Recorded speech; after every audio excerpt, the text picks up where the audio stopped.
Hello नमस्कार। आपका बहुत बहुत स्वागत है आज तक रेडियो के weekly health show hello doctor में, जहां बात होती है आपकी और हमारी सेहत की। आज के एपिसोड में हम एक बेहद ही दिलचस्प लेकिन एक ऐसा टॉपिक जिस पे बहुत ज़्यादा बात नहीं होती, लेजी आइज़, इस पर बातचीत करने वाले हैं। स्टूडियो में मेरे साथ मौजूद है doctor Dharmendra Verma, cataract and refractive surgeon, Sarvodaya hospital.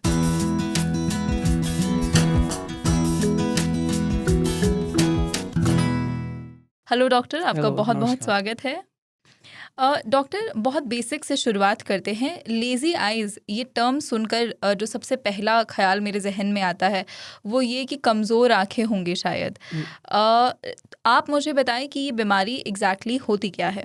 Lazy आई, इसका इंग्लिश में हम इसको एम्ब्लायोपिया भी बोलते हैं। ये एक विज़न डिसऑर्डर है, जिसमें कि बच्चे की नज़र बन नहीं पाती। उसके बहुत सारे कारण हैं।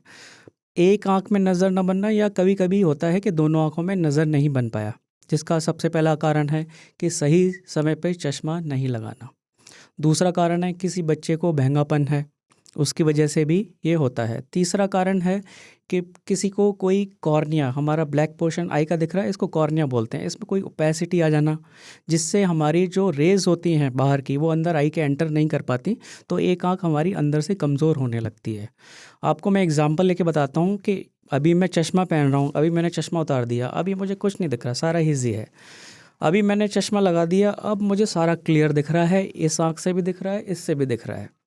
पर लेज़ी आई के केस में क्या होता है, कितना भी आप चश्मा लगा लें, आपको धुंधला दिख रहा है, तो चश्मा का कितना भी पावर बढ़ा लें, वो आपको धुंधला दिखता रहेगा एक सर्टेन एज के बाद। अच्छा, इसके एग्जैक्टली क्या वजह होती है? जैसे मैंने जो पढ़ा, हम लोग पढ़ रहे रिसर्च के दौरान, तो देखा कि ये ब्रेन के कमांड में कुछ मिसफंक्शन होने के कारण, या कुछ एक तरह से ब्रेन के साथ कुछ मिसकम्युनिकेशन हो रहा है, जिसके कारण आपकी एक आँख से आप कम देख पा रहे हैं और एक से आपको वैसा ही ठीक ठाक दिखता है। तो इसके बिल्कुल, क्या कारण है एग्जैक्टली? बिल्कुल। जैसे आपने बोला कि ज़्यादातर डिसऑर्डर ये एक आँख में होता है, कभी कभी रेयरली दूसरी आँख में भी, दोनों आँखों में भी एक साथ हो सकता है।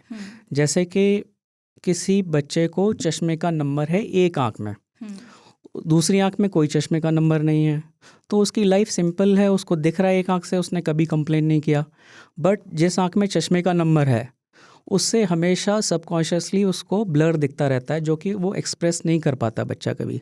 अच्छा। जब बड़ा होता है, रेयरली कभी उसने अपनी आँख को गलती से बंद कर लिया, एक आँख को देखा कि इस आँख से तो मुझे ब्लर दिख रहा है, आई टेस्टिंग कराने गए, मान लो उसकी एज 10 या 12 साल से ज़्यादा क्रॉस हो गई है, तो मतलब उसको एम्ब्लायोपिया डेवलप हो चुका है। इसमें क्या होता है कि जैसे कि जिस आँख में चश्मे का नंबर है, तो उस आँख से जो इमेज बनेगी वो ब्लर बनेगी, और ब्रेन में प्रोसेस होगी वो ब्लरी होगी इमेज। और जिस अच्छा। आँख में चश्मे का नंबर नहीं है, उस आँख से जो इमेज बनेगी वो एकदम क्लियर इमेज बनेगी। दोनों को फ्यूजन ब्रेन में होता है, फिर एक 3D इमेज बनती है। ठीक है। तो ब्रेन जब परसेप्ट करता है कि एक आँख से जो इमेज है वो ब्लर बन रही है, तो वो कंफ्यूज हो जाता है। इस कन्फ्यूजन को दूर करने के लिए वो एक आँख को सप्रेस कर देता है। जो अच्छा। एक आँख की वजह से जो विजन बन रहा है वो ब्रेन में डेवलप नहीं हो पाता, और एक सर्टेन एज के बाद ये विजुअल डिस्टर्बेंस परमानेंट हो जाता है। जैसे कि एग्जांपल, मैंने जैसे चश्मा लगाया तो मुझे 100% दिख रहा है। आप एक एम्ब्लायोपिक पेशेंट को कितना भी चश्मे का नंबर बढ़ा लो, कोई भी सर्जरी कर लो, उसका विजन इम्प्रूव नहीं हो सकता एक सर्टेन एज के बाद। हम्म, तो ये तो मतलब जिस तरह आप इस बीमारी के बारे में बता रहे हैं, किसी छोटे बच्चे को मान लीजिए हो जाती है बहुत कम उम्र में, उसको तो पता भी नहीं है कि ये समस्या उसको आ रही है, ना वो बिल्कुल, बता पा रहा है। ज़्यादातर यही होता है। हाँ, तो मतलब इसका फिर क्या, इसको किस तरह ट्रैक किया जाए, क्या सिम्टम्स हैं इसके? इसके देखिए, जैसे मैंने आपको पहले बताया, यदि एक आंख में प्रॉब्लम है तो उसके कोई सिम्टम्स बच्चा आपको कभी कंप्लेन नहीं करेगा। कभी कभी हम बोलते हैं इसको रिफ्रैक्टिव एम्ब्लायोपिया डिप्रिवेशन। उसमें क्या होता है, बच्चे को दोनों आई से कम दिखता है, जैसे कि बहुत हाई नंबर है, तो बच्चा तब उस समय पे कंप्लेन करता है। यदि आपने 10 to 12 ईयर्स से पहले चश्मा लगा लिया तो उसको एम्ब्लायोपिया डेवलप नहीं होगा। अच्छा, तो मतलब हमें ही बच्चे का मतलब consciously we should take our kids to correct, the doctor correct. And एक गेट। प्रोटोकॉल है कि एक बर्थ पे आपको टेस्ट कराना है, फिर रूटीनली एवरी 6 मंथ्स कराते रहिए। यदि आपको नहीं टाइम मिल रहा है, 3 ईयर्स पे पहला टेस्ट तो बच्चे का कराना ही कराना है आपको। वैसे तो हम लोग पॉडकास्ट से पहले डिस्कस कर ही रहे थे कि किस तरह की परेशानियां आती है, लेकिन मैं आपसे दोबारा दरख्वास्त करूंगी कि आप रिपीट करें एक बार हमारे व्यूअर्स के लिए कि जब आपकी विजन में इस तरह की परेशानियां हैं जिसे आप एक लंबे वक्त तक डिटेक्ट भी नहीं कर पा रहे हैं, तो ये आपकी फर्दर लाइफ में आपको किस तरह प्रभावित करती है? ये बहुत अच्छा सवाल है, क्योंकि मेरे पास काफ़ी पेशेंट्स आते हैं कि जैसे कि अब 17 ईयर्स के हो गए, अब उन्हें जॉब के लिए डिसाइड करना है, तो उन्होंने किसी चीज़ का फॉर्म भरा, जैसे कि मेरे पास पायलट के लिए बहुत आते हैं। उनमें काफ़ी थॉरोली विजन का एग्जामिनेशन मांगते हैं वो लोग, क्योंकि सारा काम उनका विजन का ही है, ठीक है। तो जिस किसी बच्चे को एम्ब्लायोपिया होता है उसको वो रिजेक्ट कर देते हैं, तो आपकी एकेडमिक परफॉर्मेंस रिड्यूस हो जाती है। जैसे कोई छोटा बच्चा है, ये स्पोर्ट्स में जाना चाहता है, तो उसको 3D इमेज परसेप्शन नहीं हो पाएगा, डेप्थ परसेप्शन नहीं हो पाएगा, वो गिर सकता है, ठीक है। और बाकी लोगों से वो काफ़ी एकेडमिकली पीछे हो जाएगा, क्योंकि उसको एक ही आंख से दिख रहा है, उसकी आंखें जल्दी थक जाएंगी, ठीक है। ऐसे बहुत सारे चैलेंजेस आते हैं। जैसे कि आपने एक ग्रेजुएशन कर ली, आप किसी कंपनी में जॉब के लिए गए, इंटरव्यू के लिए गए, ठीक है। वहाँ पे आजकल ज़्यादातर सारी कंपनीज, इवन प्राइवेट कंपनीज भी विजन के टेस्ट कराती हैं। आप मान लो कि 100 लोग आए इंटरव्यू के लिए, आपको है एम्ब्लायोपिया, आपको एक ही आँख से दिख रहा है, तो बाकी कंपनी वाले जो हैं वो उन्हीं लोगों को प्रेफरेंस देते हैं जो 100% विजन है जिनका, जिनको एम्ब्लायोपिया है उनको वो रिजेक्ट कर देते हैं। तो आप इस तरह से आपकी लाइफ में ये चीज़ बहुत इफेक्ट कर सकती है कोई लॉन्ग टर्म में। पर्टिकुलर केस आपके पास आया हो? हाँ, मेरे पास पायलट के लिए आते हैं, आर्मी के लिए आते हैं, जो कि रिजेक्टेड होते हैं, मेरे से बोलते हैं कि सर अब कुछ हो सकता है। तो 18 ईयर्स के बाद ही आते हैं, तो बड़ा मुश्किल होता है, बड़ा दुख होता है उनको बोलते हुए कि इसका अब ट्रीटमेंट नहीं है। लेकिन आजकल थोड़ी बहुत रिसर्च के थ्रू आप 30-40% तक विजन को इम्प्रूव कर सकते हैं। नॉट 100% कि आप पायलट बन पाएँ, आर्मी में जा पाएँ, ऐसी समय पर सेंसिटिव जॉब के लिए नहीं कर सकते। समय पर डिटेक्ट हो जाए तो किस तरह ट्रीटमेंट होता है? बिल्कुल, ये आपका बहुत अच्छा सवाल है। जैसे कि मैंने बताया कि हर साल एक रूटीन टेस्ट होना चाहिए। जैसे कि हमें पता चल गया आपकी एज है 6 ईयर्स, हमें पता चल गया कि आपको एम्ब्लायोपिया डेवलप हो गया है, तो इसके बहुत सारे ट्रीटमेंट ऑप्शन हैं।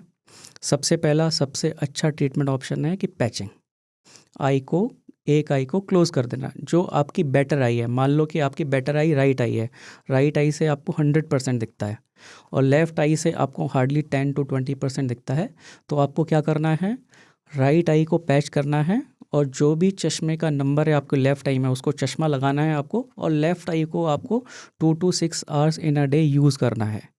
जस्ट एग्जाम्पल ले लीजिए, आप जैसे जिम जाते हैं, आप एक हाथ से कुछ वेट लिफ्ट करें तो आपकी हाथ की मसल्स डेवलप होना शुरू हो जाएंगी। ऐसे ही हम बेटर आई को क्लोज करके जो आपकी अफेक्टेड आई है उससे अपना पूरा दिन काम करेंगे, ठीक है। ड्राइंग कर लिया, पढ़ाई कर लिया, कुछ गेम्स आते हैं जो हम रिकमेंड करते हैं वो कर लिया, तो धीमे धीमे ये लेजी आई एक्टिव होने लगेगी। लेकिन क्या इतने वक्त में जो हमारी बेटर आई है वो लेजी नहीं हो जाएगी? करेक्ट, ये भी बहुत अच्छा क्वेश्चन है। इसलिए हम इंटरमिटेंट पैचिंग बताते हैं। ये नहीं कि आप पूरा दिन इसको क्लोज करके रखना है, 2-3 आवर्स कर लीजिए, फिर दोबारा से आई फंक्शन करने लगेगी। अच्छा, आपने जो क्वेश्चन पूछा वो बहुत ही वैलिड क्वेश्चन है। इसको हम रिवर्स एम्ब्लायोपिया बोलते हैं कि कुछ लोग होते हैं कि पूरा दिन पैचिंग करते रहे, ये पैच उतारा ही नहीं, तो जो बेटर आई है वो भी धीमे धीमे लेजी आई कन्वर्ट होने लगती है। तो इसलिए हम इंटरमिटेंट पैचिंग बताते हैं कि इस पे भी इफेक्ट नहीं पड़े और ये भी एक्टिव होना शुरू हो जाए। ये तो हम लोगों ने बात की उस दौरान जब डिटेक्ट हो गया है अर्ली स्टेज पे और ट्रीटमेंट किया जा रहा है, लेकिन अब वो केसेस जो कि अर्ली स्टेज वाले उससे आगे बढ़ गए हैं और अब वो एक ऐसे उसमें चले गए हैं, जैसे आपने जॉब्स वाला जो बताया केसेस, ऐसे पेशेंट्स के लिए क्या किया जाता है? देखिए, आजकल रिसेंट काफ़ी रिसर्च चल रही है इस टॉपिक पे। कुछ कंपनीज़ ने बहुत अच्छे सॉफ्टवेयर्स बनाए हैं, उसमें आपको परचेज़ करने पड़ेंगे, दे आर लिटिल एक्सपेंसिव, ठीक है। जो अफोर्ड कर सकते हैं उनके लिए अच्छा है। ये दे क्लेम के अराउंड 30 to 40% विजुअल इम्प्रूवमेंट कर सकते हैं, जो कि आपकी आगे की लाइफ के लिए काफ़ी अच्छा मानते हैं। 30 to 40% विजन इम्प्रूव हो गया है। कैसे, मतलब किस तरह के सॉफ्टवेयर? उसमें होते हैं कि आपको 1 साल का पूरा एक कोर्स दे दिया जाएगा, उसमें अच्छा। डिफरेंट डिफरेंट गेम्स होते हैं, मॉड्यूल्स होते हैं, आपको आज के दिन ये करना है, कल ये करना है। ट्रैकिंग सिस्टम होता है कि कितना आपकी आई मूव कर रही है, कितना इम्प्रूवमेंट हुआ है। तो उस तरह से आपका विजन 30 to 40% एडल्ट में भी अब इम्प्रूव हो सकता है। ये पहले नहीं था हमारे पास, अभी कुछ सालों से ये आए हैं सॉफ्टवेयर्स। अच्छा। ठीक है, लेकिन फिर भी 100% नहीं कर सकते हैं। जैसे आप सेंसिटिव जॉब के लिए फिर भी नहीं फिट हो सकते हैं, बट हाँ, अपनी प्राइवेट जॉब्स, अपनी डेली की लाइफ में आप काफ़ी इसमें इम्प्रूव कर सकते हैं। तो जिस तरह आपने लेज़ी आइज़ के लिए हम लोगों ने स्पेसिफिक सॉफ्टवेयर्स को डिस्कस किया और चीज़ें हैं अवेलेबल मार्केट में, क्या किसी इंसान को जिसको अभी नया नया थोड़ा सा आँखों में ज़ोर पड़ना शुरू हुआ है या नया नया चश्मा लगा है, क्या वो इंसान भी इस तरह की एक्टिविटीज़ कुछ कर सकता है अपने विजन के लिए? नहीं, ये स्पेसिफिकली एम्ब्लायोपिया के लिए थेरेपीज़ होती हैं। नॉर्मल इंसान को तो अपनी आइज़ को मैक्सिमम रेस्ट देना है, क्योंकि हमारी आई हर समय काम करती रहती है। आप देखिए, दूर देख रहे हैं, उस समय भी काम कर रही है। आजकल सबके हाथ में मोबाइल होता है, हमारा फ्री टाइम होता है, हम तुरंत स्क्रीन देखना शुरू कर देते हैं। अपना आईटी का जॉब हो गया, कंप्यूटर देख रहे हैं, तो हमें ज़्यादा से ज़्यादा रेस्ट देना है इसको। ठीक है, जैसे जो लोग कंप्यूटर मोबाइल ज़्यादा यूज़ करते हैं, हम उनको बोलते हैं कि आपको 20-20-20 रूल फॉलो करना है। Every 20 minutes you have to take a break of at least 20 seconds. उस 20 सेकेंड के ब्रेक में आपको 20 फीट से ज़्यादा दूर की चीज़ें देखनी है। अच्छा। ठीक है, या आपका रूम 20 फीट का नहीं है तो आप just close your eyes for 2 minutes. एक पेन एक्सरसाइज भी है जो अक्सर रिकमेंड करते हैं हाँ, डॉक्टर्स। इससे थोड़ी सी मसल स्ट्रेंथ बढ़ती है, थोड़ा सा आपको रिलैक्सेशन मिलता है। और ज़्यादातर हम उनको कन्वर्जेंस इनसफिशिएंसी में देते हैं। एक पर्टिकुलर टाइप का आई डिसऑर्डर होता है, या स्क्विंट के केस में देते हैं। अच्छा, तो मतलब जो थेरेपीज़ हैं और जो सॉफ्टवेयर अवेलेबल है, that is they specifically are very for specific lazy for eyes only. Particular. हाँ, और एक नॉर्मल इंसान को जो भी अगर थोड़ी सी आंखों में स्ट्रेन वगैरह की समस्या आ रही हो, तो उसको रेस्ट की ही ज़रूरत है। बिल्कुल, आपको बीच बीच में अपनी आइज़ को रेस्ट देते रहना है। जी। अभी हम लोगों ने ट्रीटमेंट पे तो बात कर ली, बट हम लोग मेडिकल साइंस में हमेशा यही कहते हैं that prevention is always better than cure. तो हम प्रिवेंशन पे बात करते हैं थोड़ा, कि क्या तरीके हैं जिनसे इस तरह की स्थितियों को आने से पहले ही रोका जा सकता है? देखिए, सबसे बड़ा प्रिवेंशन है कि आप एक आई डॉक्टर से रूटीन चेकअप कराइए, क्योंकि कुछ कुछ चीज़ें होती हैं जो कि पेरेंट्स को नहीं पता चलती है। सबसे पहला तो एजुकेशन, पेरेंट्स को एजुकेटेड होना ज़रूरी है कि बच्चे की आई में प्रॉब्लम हो सकती है। तो आप एक आई स्पेशलिस्ट के पास जाके बच्चे का एक थॉरो एग्जामिनेशन कराइए। और आप अपने हेल्दी लाइफस्टाइल अपनाइए, जैसे ग्रीन वेजिटेबल्स खाना, फ्रूट्स खाना। ठीक है, जंक फूड कम से कम खाना, स्क्रीन टाइम का रिस्ट्रिक्ट करना, स्क्रीन टाइम अपना। जैसे कुछ लोग आजकल मैं देखता हूँ कि सोशल मीडिया पे अपना 6 to 8 आवर्स कोई वेब सीरीज़ है, मोबाइल पे ही देख रहे हैं। ठीक है, आप टीवी पे देखिए, बिंज वॉचिंग। ठीक है। इस तरह से हम अपनी आई हेल्थ को इम्प्रूव कर सकते हैं। ठीक है, कुछ कुछ चीज़ें होती हैं जिनको डिटेक्ट करना, जैसे एम्ब्लायोपिया है, आप नहीं डिटेक्ट कर पाओगे।